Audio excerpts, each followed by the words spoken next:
ವೀಕ್ಷಕರೇ, ಎಲ್ಲರಿಗೂ ಬೃಹತ್ ವರಾಂಡ ಕಾರ್ಯಕ್ರಮಕ್ಕೆ ಆತ್ಮೀಯವಾದ ಸ್ವಾಗತ. ಇಂದು ನಮ್ಮೊಟ್ಟಿಗಿದ್ದಾರೆ ಶ್ರೀ ಸಂಪೂರ್ಣ ಸಂತಾನ ಸನಾತನ ಸಂಸ್ಥಾನದ ವಿಚಾರವಾದಿ, ಮೂಲವ್ಯಾದಿ ಇತ್ಯಾದಿಗಳ ನಿರ್ಮಾಪಕರು, ನಿರ್ದೇಶಕರು ಹಾಗೂ ಹಲವಾರು ಕನ್ನಡ ಚಿತ್ರಗಳಲ್ಲಿ ಮೇನ್ ರೋಲ್ ಅಲ್ಲಿ ಸೈಡ್ ಆಕ್ಟರ್ ಆಗಿರುವಂತಹ ಹಾಗೂ ನಮ್ಮ ಅಭಿಮಾನಿಗಳ ಪ್ರಶಂಸೆಗೆ ಪಾತ್ರರಾಗಿ ಸ್ಪಿರಿಚುವಲ್ ಸ್ಟಾರ್ ಎಂಬ ಬಿರುದನ್ನು ಪಡೆದಿರುವಂತಹ ಶ್ರೀ ಜಯಂತ ಪ್ರಕಾಶ್ ಬೆಳ್ಳೂರು ಶರ್ಮಾರವರು ನಮ್ಮೊಟ್ಟಿಗಿದ್ದಾರೆ. ನಮಸ್ಕಾರ ಗುರುಜಿ. ನಮಸ್ಕಾರ.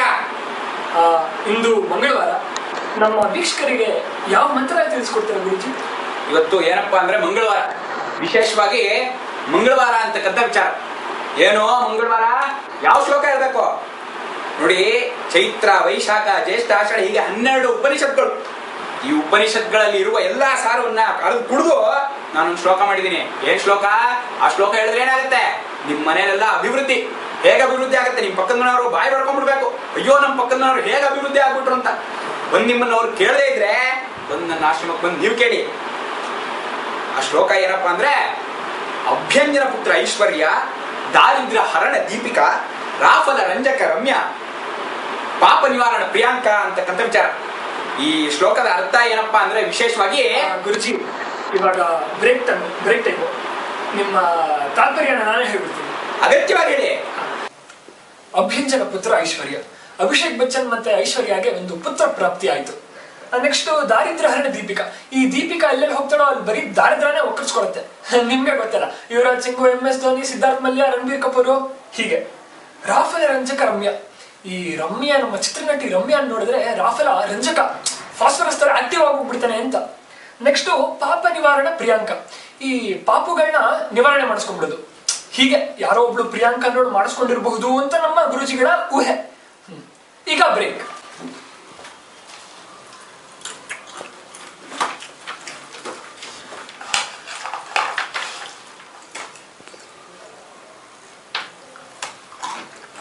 ಮೊಸರನ್ನ ಇಲ್ವೇ?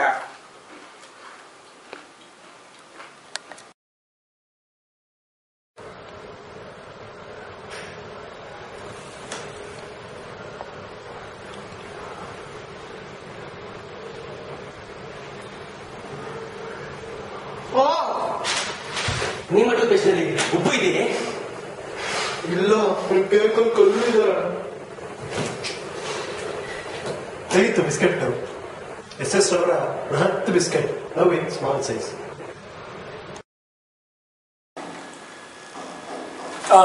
ವಿರಾಮದ ನಂತರ ಮತ್ತೆ ತಮ್ಮೆಲ್ಲರಿಗೂ ಆತ್ಮೀಯವಾದ ಸ್ವಾಗತ. ಪಾಪುಣ್ಯ ಮಕ್ಕಳು ನೀವು. ನಮ್ ವೀಕ್ಷಕರಿಗೆ ಏನೇನೋ ತಪ್ಪ ತಗೊಂಡ್ಬಿಡ್ತೀರಾ. ಹಾಗಲ್ಲ ಅದ ಅರ್ಥ. ನಾನು ಹೇಳಿದ ಶ್ಲೋಕದ ಅರ್ಥ ಏನು?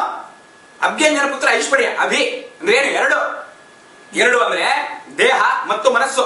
ಎರಡರಲ್ಲೂ ವಿಶೇಷವಾಗಿ ಭಗವಂತನ ಸ್ಮರಣೆ, ಪುಣ್ಯನಾಮ ಸ್ಮರಣೆ ಮಾಡ್ತಾ ಭಗವಂತ ನೆನ್ಸ್ಕೊಂಡ್ರೆ ದೈವಾನುಗ್ರಹ, ಐಶ್ವರ್ಯ, ಮನೆಗೆ ಬಹಳ ಅಭಿವೃದ್ಧಿ ಅಂತಕ್ಕಂಥ ವಿಚಾರ. ವಿಶೇಷವಾಗಿ ಏನೋ ದಾರಿದ್ರ್ಯ ಹರಣ ದೀಪಿಕಾ, ಅದು ನಮ್ಮ ವೀಕ್ಷಕರಿಗೆ ಅರ್ಥ ಆಗುತ್ತೆ. ವಿಶೇಷವಾಗಿ ರಾಫಲ ರಂಜಕ ರಮ್ಯ ಅಂದ್ರೆ ಏನು? ರಾ ಅಂದ್ರೆ ಶ್ರೀರಾಮಚಂದ್ರ, ರಕಾರ ಶ್ರೀರಾಮಚಂದ್ರ, ಸೀತಾಮಾತೆ, ಹನುಮಂತ, ಇವರೆಲ್ಲರ ಪುಣ್ಯ ರಮ್ಯವಾಗಿರುತ್ತೆ ಅಂತಕ್ಕಂಥದ್ದು. ಫಲ ಪ್ರಾಪ್ತಿ ಆಗ್ತಾ ಇರುತ್ತೆ ಅಂತದ್ದು. ಏನೋ ವಿಶೇಷವಾಗಿ ಮತ್ತೊಂದೇನೋ ಪಾಪ ನಿವಾರಣೆ ಪ್ರಿಯಾಂಕ ಅಂತದ್ದು ವೀಕ್ಷಕರಿಗೆ ಅರ್ಥ ಆಗುತ್ತೆ. ವಿಶೇಷವಾಗಿ ಆಗ್ಲಿ ಗುರುಜಿ, ದಯವಿಟ್ಟು ಕ್ಷಮಿಸ್ಬೇಕು, ತಪ್ಪ ಅರ್ಥ ಎಲ್ಲ ಹೇಳ್ಬಿಟ್ರಿ. ಹೌದು, ಹಾಗೆಲ್ಲ ಹೇಳಬಾರ್ದು. ಆಗ್ಲಿ ಗುರುಜಿ. ಇವಾಗ ನಮ್ಮ ಮುಂದಿನ ವಿಭಾಗಕ್ಕೆ ಹೋಗೋಣ. ನಮ್ಮ ವೀಕ್ಷಕರಿಗೆಲ್ಲ ನೀವು ಯಾವ ದೇವಸ್ಥಾನ ತೋರಿಸ್ತಾ ಇಲ್ಲ ಗುರುಜಿ ಇವತ್ತು? ವಿಶೇಷವಾಗಿ ಮಂಗಳವಾರ. ಮಂಗಳವಾರ ಅಂದ್ರೇನು? ವಿಶೇಷವಾಗಿ ಮಂಗಳವಾರ ಅಂತಕ್ಕಂಥ ವಿಚಾರ. ಮಂಗಳವಾರ ಜಪಾನ್ನ ಜಲಕಂಠೇಶ್ವರ ಶ್ರೇಷ್ಠ, ಅವನ ದರ್ಶನ ಪ್ರಾಪ್ತಿ ಇರ್ಬೇಕಿತ್ತು ನಿಮ್ಗೆ. ಅದ್ರೇನೋ ಹಣೆ ಬರದಲ್ಲಿ ಬರ್ದಿಲ್ಲ. ಈ ಮಂಗಳವಾರ ಇಲ್ಲದ್ರೇನೋ ಮುಂದಿನ ಮಂಗಳವಾರ ತೋರಿಸ್ತೀನಿ. ಯಾಕೆ?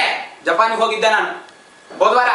ಜಪಾನ್ಗೆ ಹೋದಾಗ ಏನು ಅರ್ಥಕ್ವೇಕೋ, ನಾನ್ ಕಾಲಿಟ್ಟೆ ಅಂತಲ್ಲ, ಅಲ್ಲಾಗ ಆಗ್ತಾ ಇರುತ್ತೆ. ವಿಶೇಷವಾಗಿ ಜಪಾನ್ನಲ್ಲಿ ಅರ್ಥಕ್ವೇಕೋ, ಸುನಾಮಿ, ಎಲ್ಲ ಜನ ಎಲ್ಲ ಓಡ್ತಾ ಇದಾರೆ. ನನ್ನ ಹೋಗೋದು ಕಳ್ಸ್ಬಿಟ್ರು.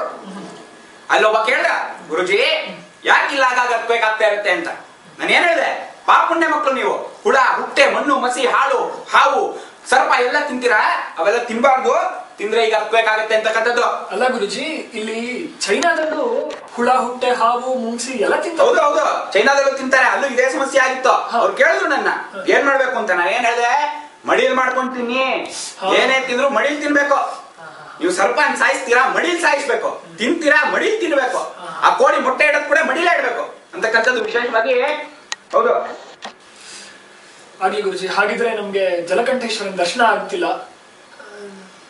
ಬನ್ನಿ, ಅದಕ್ಕೇನಂತೆ ನಮ್ಮನೆ ತುಳಸಿ ಕಟ್ಟೆನ ತೋರಿಸ್ಬಿಡ್ತೀನಿ. ಹಾ ಹಾ. ಏನ್ ನೋಡ್ತಾ ಇದ್ದೀರಾ, ಬನ್ನಿ ಹೋಗೋಣ.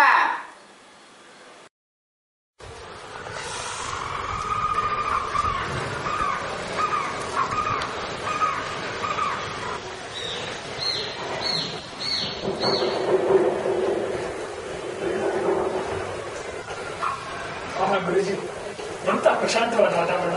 ಹೌದಾ? ತಂಗಾಡಿ, ಬಿಸಿಲು, ಅದೆಲ್ಲ ಸುಡ್ತಾರೆ. ಕಾಲು ಸುಡ್ತಕ್ಕಂಥದ್ದು ವಿಶೇಷವಾಗಿ ಏನು, ಮನುಷ್ಯ ಸತ್ತಾಗ ಮಾತ್ರ ಸುಡೋದಲ್ಲ, ನೀವು ತಿಳ್ಕೋಬೇಕು.